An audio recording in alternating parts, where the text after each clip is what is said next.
ഹരേ കൃഷ്ണ. സത്യം വരം ധീമഹി. നമുക്കിന്ന് നമ്മുടെ കണ്ണൻ്റെയും ഒരു കള്ളൻ്റെയും കഥ കേൾക്കാം. ഈ കഥ മിക്കവാറും പേര് കേട്ടിട്ടുണ്ടാകും, കാരണം അത്രയ്ക്ക് ഫേമസ് ആയ ഒരു കഥയാണ്. ഭഗവാന്റെ കഥകൾ പറയാനുള്ള ഒരു ആഗ്രഹം കൊണ്ട് പറയുന്നതേ ഉള്ളൂ.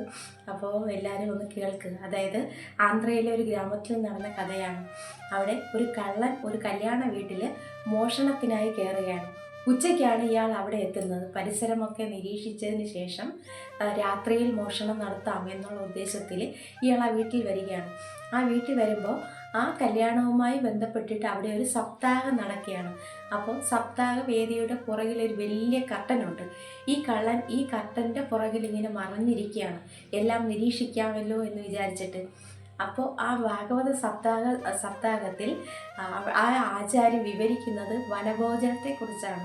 ഭഗവാൻ കന്നുകാലികളെ മേയ്ക്കാൻ പോകുന്ന സമയത്ത് യശോദാമ്മ കണ്ണനെ അണിയിച്ചൊരുക്കുന്ന ആ ഒരു ഭാഗമാണ് അവിടെ വർണ്ണിക്കുന്നത്.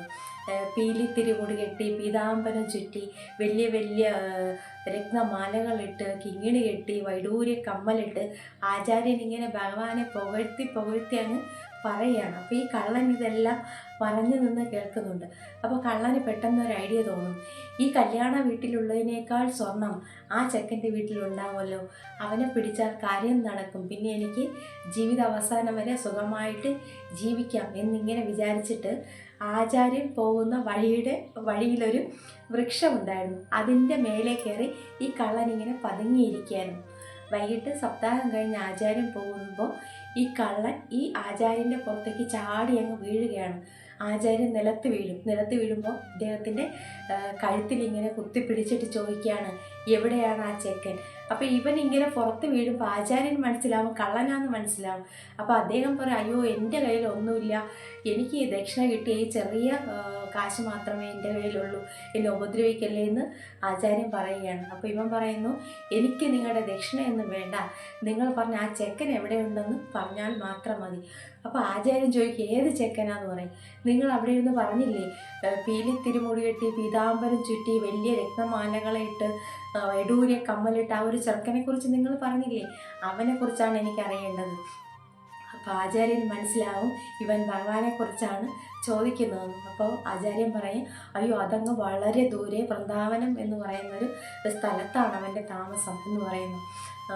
അപ്പോൾ ചോദിക്കും, വൃന്ദാവനോ, അവൻ വനത്തിലാണോ താമസം? അപ്പോൾ പറയും, അല്ല, അവിടെ നിറയെ തുളസിച്ചെടികളുണ്ട്, അതുകൊണ്ടാണ് അതിനെ അവിടെ വൃന്ദാവനം എന്ന് പറയുന്നത്, ഇവിടുന്ന് വളരെ അകലെയാണെന്ന് പറയും. അപ്പോൾ കള്ളൻ പറയും, ഇത് പറഞ്ഞു തന്ന നിങ്ങൾക്ക് നന്ദി എന്ന് പറഞ്ഞിട്ട് കള്ളൻ്റെ കയ്യിലിരുന്ന കുറച്ച് കാശ്, അതായത് ഒരു ദക്ഷിണ എന്ന പോലെ ആ കള്ളൻ, അയാൾ ദക്ഷിണ എന്ന് വിചാരിച്ചിട്ടല്ല കൊടുക്കുന്നത് കേട്ടോ, നല്ലൊരു അറിവാണല്ലോ കൊടുത്തത്. അതായത് മോഷണം നടത്താനായിട്ട് ഒരു വഴി കാട്ടി കൊടുക്കുകയാണല്ലോ. കള്ളൻ്റെ കയ്യിലിരുന്ന ഈ കാശിനെ ഈ ആചാര്യനെ കൊടുത്തിട്ട് കള്ളൻ അവിടെ നിന്ന് ഓടിപ്പോകുന്നു. ദിവസങ്ങളോളം യാത്ര ചെയ്ത് കള്ളൻ വൃന്ദാവനത്തിലെത്തുന്നു. അപ്പോൾ ഈ യാത്രയിലുടനീളം കള്ളൻ ഒരൊറ്റ വിചാരമേ ഉണ്ടായിരുന്നുള്ളൂ, ഭഗവാന്റെ ആ മനോഹരമായ ആഭരണങ്ങളെക്കുറിച്ചും ഭഗവാനെക്കുറിച്ചും ഇങ്ങനെ ദിവസങ്ങളോളം ചിന്തിച്ചാണ് അയാൾ അവിടെ എത്തുന്നത്. വൃന്ദാവനത്തിലെത്തി പലരോടും ചോദിക്കുന്നുണ്ട്, കൃഷ്ണൻ എന്ന് പറയുന്ന ചെക്കൻ്റെ വീട് എവിടെയാണെന്ന് പലരോടും ചോദിക്കുന്നുണ്ട്. പക്ഷെ അവരാരും ശരിയായിട്ടൊരു മറുപടി പറയുന്നില്ല. ഒടുവിൽ ഒരു സന്യാസി ശ്രേഷ്ഠൻ ഒരു മരത്തിൻ്റെ ചുവട്ടിലിരിക്കുമ്പോൾ ഇയാൾ അവിടെ എത്തിയിട്ട് ചോദിക്കുകയാണ്, ഇവിടെ കൃഷ്ണൻ എന്ന് പറയുന്ന ഒരു ചെക്കൻ്റെ വീട് എവിടെയാണെന്നറിയോ എന്ന് ചോദിക്കുമ്പോൾ ഇദ്ദേഹം ചോദിക്കുക, ഏത് കൃഷ്ണനെയാണ് നിങ്ങൾ അന്വേഷിക്കുന്നത്, കാര്യം പറയൂ എന്ന് പറയുമ്പോൾ ഈ കള്ളൻ കാര്യങ്ങളെല്ലാം ഈ സന്യാസി ശ്രേഷ്ഠനോട് പറയുകയാണ്, ഈ ആചാര്യൻ പറഞ്ഞ കാര്യങ്ങളൊക്കെ. അപ്പോൾ സന്യാസിക്ക് മനസ്സിലാവും ഇവൻ സാക്ഷാൽ ഭഗവാനെ അന്വേഷിച്ച് വന്നതാണെന്ന്. അപ്പോൾ അദ്ദേഹം പറയും, ഇവിടെ നിന്ന് കുറച്ച് ദൂരം കൂടെ പോകുമ്പോൾ അവിടെ ഒരു വലിയ കുന്നുണ്ട്, ആ കുന്നിൻ്റെ ചരിവിലൂടെ അവൻ ദിവസവും കന്നുകാലികളെ മേയ്ക്കാനായിട്ട് വരും. അത് കഴിഞ്ഞിട്ട് അപ്പുറത്ത് കുന്നിൻ്റെ താഴ്വരയിലേക്ക് അവൻ തൻ്റെ ഒരു കൂട്ടുകാരിയുണ്ട്, രാധ എന്നാണ് ആ കുട്ടിയുടെ പേര്, രാധയെ കാണാനായിട്ട് അവൻ അതുവഴി പോകും എന്നൊക്കെ ഇങ്ങനെ ഈ സന്യാസി ശ്രേഷ്ഠൻ ഈ കള്ളനോട് പറഞ്ഞു കൊടുക്കുകയാണ്.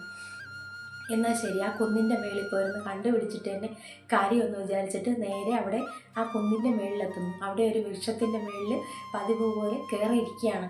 അതായത് ഭഗവാൻ വരുമ്പോൾ ചാടി വീഴുക എന്നുള്ള ഒറ്റ ഉദ്ദേശത്തിലാണ് അവിടെ ഇരിക്കുന്നത്. അങ്ങനെ ആ മരത്തിൻ്റെ മേളിലിരുന്ന് കുറേ കഴിയുമ്പോഴാണ് കളഭത്തിൻ്റെയും പൂക്കളുടെയും ഒക്കെ ആ ഒരു ഗന്ധം ഇങ്ങനെ കാറ്റിലൂടെ ഒഴുകി വരുന്നു. അപ്പോൾ ഒഴുകിയായിരുന്നു. അപ്പോൾ ഈ കള്ളൻ ഈ ഗന്ധത്തെ തിരിച്ചറിഞ്ഞിട്ട് നോക്കുമ്പോൾ ദൂരെ നിന്നും പശുക്കളുടെ മണിക്കിലുക്കവും കുളമ്പടി ശബ്ദവും ഒക്കെ കേൾക്കുന്നു. നോക്കുമ്പോൾ കുറേ പശുക്കുട്ടികളും അതിൻ്റെ കൂടെ കുറേ ഗോപാലക്കുട്ടികളും ഏറ്റവും പുറകിലായി നീലക്കല്ല് പോലെ, അത് മരതക രത്നം പോലെ മിന്നിത്തിളങ്ങിക്കൊണ്ട് ഭഗവാൻ അവരെ ഒപ്പം വരികയാണ്.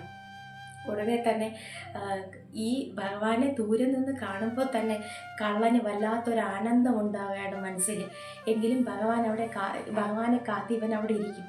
കുറച്ച് കഴിയുമ്പോൾ ഭഗവാൻ ഈ കന്നുകാലികളേക്ക് മേയാനായിട്ട് വിട്ട് മറ്റു ഗോപാല കുട്ടികൾ കളികളിലേക്ക് ഏർപ്പെടുമ്പോൾ ഭഗവാൻ രാധാറാണിയെ കാണാനായി ആ കുന്നിൻ ചെരുവിലൂടെ പോകുന്ന സമയത്ത് ഈ മരച്ചുവട്ടിലൂടെയാണ് പോകുന്നത്. അപ്പോൾ ഈ മരച്ചുവട്ടിലെത്തുമ്പോൾ തന്നെ ഈ കള്ളൻ ഭഗവാന്റെ കണ്ണൻ്റെ പുറത്ത് ഇങ്ങനെ ചാടി വീഴുകയാണ്.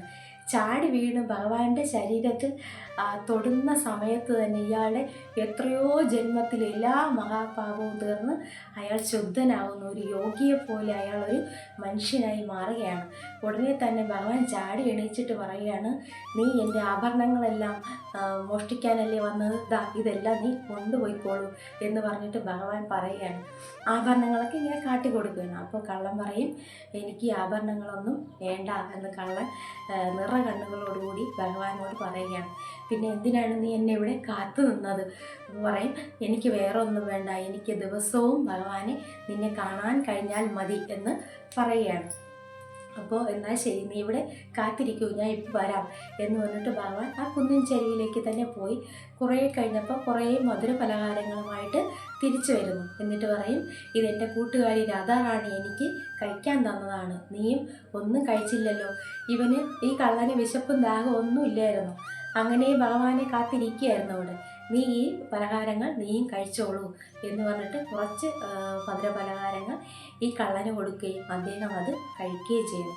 എന്നിട്ട് ഞാൻ നാളെയും വരാം എന്ന് പറഞ്ഞ് ഭഗവാൻ മടങ്ങിപ്പോകുന്നു. പിറ്റേ ദിവസവും ഇതുപോലെ തന്നെ അങ്ങനെ ദിവസങ്ങളോളം ഭഗവാനെ കാത്തിരുന്ന ആ കള്ളൻ ഭഗവാനെ കണ്ടുകൊണ്ടേ ഇങ്ങനെ ഇരിക്കുകയാണ്. കുറച്ച് നാൾ കഴിയുമ്പോൾ ഇദ്ദേഹത്തിന് ഇത് പറഞ്ഞു കൊടുത്ത ആചാര്യനുണ്ടല്ലോ, അദ്ദേഹത്തിൻ്റെ ഭാര്യയും കൂടി വൃന്ദാവനം കാണാനായിട്ട് അവിടെ വരുന്നു. അപ്പോൾ ആ വരുന്ന സമയത്ത് അവിടെ ഒരു മാവുണ്ട്. ആ മാവിൻ്റെ മേലെ കല്ലെറിഞ്ഞാൽ ദാരിദ്ര്യം മാറും എന്നൊരു വിശ്വാസം. ഇത് കഥയിലാണ് പറയുന്നത് കേട്ടോ, ശരിക്കും ഇത് വൃന്ദാവനത്തിന് അങ്ങനെ ഉള്ളതായിട്ട് എനിക്കറിയില്ല. പക്ഷെ ആ കഥയിൽ അതങ്ങനെ പറയുന്നുണ്ട്. അപ്പോൾ ആ മാവിൽ ഇങ്ങനെ കല്ലെറിഞ്ഞാൽ ദാരിദ്ര്യം മാറും എന്ന് പറയുമ്പോൾ ഈ ആചാര്യൻ്റെ ഭാര്യ ഈ മാവിൻ്റെ മേലെ കല്ലെറിയാനായിട്ട് പോകുന്നു. ആ പോകുന്ന സമയത്ത് ഈ ആചാര്യനെ നമ്മുടെ ഈ പഴയ കള്ളൻ കാണുകയും അദ്ദേഹം ആ കള്ളൻ ഓടി വന്ന ആചാര്യൻ്റെ കാൽക്ക് സാഷ്ടാംഗ പ്രണാമം ചെയ്യുന്നു. എന്നിട്ട് പറയുന്നു, അങ്ങാണ് എന്നെ ഭഗവാനിലേക്കുള്ള വഴി കാട്ടിത്തന്നത്. അപ്പോൾ ഇദ്ദേഹത്തിനൊന്നും മനസ്സിലാവില്ല. അദ്ദേഹം ചോദിക്കും, നിങ്ങൾ ആരാണ്, എന്തിനാണ് എന്നെ ഇങ്ങനെ പ്രണമിക്കുന്നത്, നിങ്ങൾ എന്താണ് പറയുന്നത് എന്നൊക്കെ ഈ ആചാര്യൻ ഇയാളോട് ചോദിക്കുകയായിരുന്നു. നമ്മുടെ പഴയ കള്ളനെന്ന് പറയാൻ പറ്റും, അയാളിപ്പോൾ ഒരു പുതിയൊരു മനുഷ്യനായി മാറിയിരിക്കുകയല്ലേ. അപ്പോൾ ഇങ്ങനെ പറയുമ്പോൾ പറയും, നിങ്ങളാണ് അന്ന് എന്നെ ഭഗവാനിലേക്കുള്ള വഴി കാട്ടി തന്നതും ഞാൻ ഭഗവാനിലേക്ക് എത്തിയതും അങ്ങയുടെ കൃപ കൊണ്ടാണ് എന്നൊക്കെ ഇങ്ങനെ പറയുമ്പോഴാണ് ആചാര്യന് ആ കാര്യങ്ങളൊക്കെ ഓർമ്മ വരുന്നത്. അപ്പോൾ ചോദിക്കും, നീ ഭഗവാനെ കണ്ടോ എന്നൊക്കെ ചോദിക്കുമ്പോൾ ഞാൻ ദിവസവും കാണുന്നുണ്ട്. അപ്പോൾ ഇദ്ദേഹം പറയും, എനിക്കും കാണണം എന്നിങ്ങനെ അദ്ദേഹം ഒരു ആഗ്രഹം പ്രകടിപ്പിക്കുകയാണ്. എൻ്റെ കൂടെ വരും, ഞാൻ കാട്ടിത്തരാം എന്ന് പറഞ്ഞിട്ട് ആചാര്യനെ വിളിച്ചിട്ട് ആ മരത്തിൻ്റെ ചോട്ടിൽ ഇങ്ങനെ കാത്തിരിക്കുകയാണ്. പതിവ് പോലെ ഭഗവാൻ വരുന്നുണ്ട്. ദൂരെ നിന്നും കളഭത്തിൻ്റെയും പൂക്കളുടെയും ഗന്ധം അവിടെ ആകെ പരക്കുന്നു.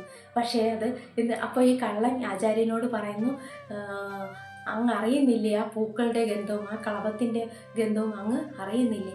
ആചാര്യൻ കുറേ സമയം ശ്രമിച്ചിട്ടും ഒരു ഗന്ധവും അദ്ദേഹത്തിന് അറിയാൻ സാധിക്കുന്നില്ല. അദ്ദേഹം ആകെ വിഷമത്തിലാവും. പിന്നെ കുറച്ച് കഴിയുമ്പോഴാണ് പശുക്കുട്ടിയുടെ മണിയൊച്ച കേൾക്കുന്നതും ഗോപാലന്മാരുടെ ആ നടന്നു വരുന്ന സൗണ്ടുകളൊക്കെ കേൾക്കുന്നു. അപ്പോൾ കള്ളൻ പറയുന്നു, അങ്ങ് എത്താറായി, പശുക്കളുടെ മണികിലേക്കും കേൾക്കുന്നില്ല അങ്ങ് എന്നൊക്കെ കള്ളൻ ഇങ്ങനെ ആവേശത്തോട് പറയുമ്പോൾ ഇദ്ദേഹത്തിന് ഒന്നും കേൾക്കാനൊന്നും സാധിക്കുന്നില്ല. അദ്ദേഹം ഇങ്ങനെ ഉറക്കെ കരയാണ്, ഭഗവാനെ എത്രയോ സപ്താഹങ്ങൾ നടത്തി, ഞാൻ എത്രയോ ഭഗവാന്റെ കഥകൾ പറഞ്ഞു, എത്രയോ മന്ത്രങ്ങൾ ജപിച്ചു, എന്നിട്ടും ഇതൊന്നും എനിക്ക് അറിയാൻ സാധിക്കുന്നില്ലല്ലോ ഭഗവാനെ എന്ന് വിളിച്ച് ഇദ്ദേഹം ഉറക്കെ പൊട്ടിക്കരയാണ് ഈ ആചാര്യൻ. ഇത് കണ്ട് കള്ളന് വലിയ വിഷമമാവും, ആചാര്യനൊന്നും അറിയാൻ പറ്റുന്നില്ലല്ലോ എന്ന്. അപ്പോഴാണ് ഭഗവാൻ ഒരു സാന്ത്വനം പോലെ ആ ആചാര്യൻ്റെ ചെവിയിൽ പറയുന്നു, അങ്ങ് സപ്താഹങ്ങൾ നടത്തിയതും എന്നെ സ്തുതിച്ചതും ഒക്കെ ശരി തന്നെയാണ്. എങ്കിലും ഞാൻ ഉണ്ട് എന്ന് അങ്ങ് ഒരിക്കലും ഉറച്ച് വിശ്വസിച്ചിരുന്നില്ല. പക്ഷേ ഈ മനുഷ്യൻ ഞാനുണ്ട് എന്ന് ഉറച്ച് വിശ്വസിച്ച് എന്നെ ധ്യാനിച്ച് എന്നെ കാണാനായി എത്തിയ ആളാണ്.